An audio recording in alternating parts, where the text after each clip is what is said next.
Hello, நான் காவ்யா. இன்னைக்கு நாம் இருவரும் வரலாறு நிறைந்த 1000 ஆண்டுகளாக பேசப்படும் ஒரு இடத்தை பார்க்க போறோம். திருவனந்தபுரமின் ஸ்ரீ பத்மநாப சுவாமி கோவில். இந்த கோவில் பல மர்மங்களையும் பல வரலாறுகளையும் தக்க வைத்திருக்கிறது. திருவிதாங்கூர் பிரதேசத்தின் இதயத்தில் நின்று காணும் இந்த கோவிலின் வாயில் காலத்தையும் கதைகளையும் நம் முன்னே திறக்கிறது. சாளரங்கள், கம்பங்கள், குளங்கள் எல்லாம் பழமையான திராவிட கலைக்கு கண்ணாடி. இந்த நீண்ட நடுக்கழிகளில் நடந்தால் 1000 கதைகள் விடியலை போல வெளிவருகிறது. ஆனால் இங்கே உள்ள ஒரு விசித்திரம் சில தண்டங்கள், குறிப்பாக இந்த அவால்ட் பி என்று அழைக்கப்படும் மறைந்த அறை மக்கள் கருதுகிறார்கள். இங்கே நாம் காணும் பொக்கிஷம் தங்கமோ வைரமோ அல்ல, அது நம்பிக்கையின் ஒளி. ஒவ்வொருவரின் உள்ளத்திலும் அந்த ஒளி இருக்கிறது. பழைய புராணங்களில் சொல்லப்படுகிறது, இந்த கோவிலின் கீழ் தேவனுக்கு அர்ப்பணிக்கப்பட்ட சொத்துக்கள் மறைந்திருக்கின.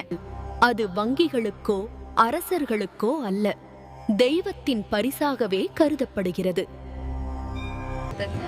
இந்த கோவில் பற்றி உண்மை எது, கதை எது என்பது இப்போது தீர்மானிக்க முடியாது. உங்கள நம்பிக்கை, கவனம் மற்றும் சந்தோஷம். நீங்கள் இதை பற்றி என்ன நினைக்கிறீர்கள்? கீழே காமெண்ட் பண்ணுங்கள். இது போன்ற இன்னும் ஒரு மர்ம இடத்தை பார்க்க நம்மோடு சப்ஸ்கிரைப் பண்ணுங்க.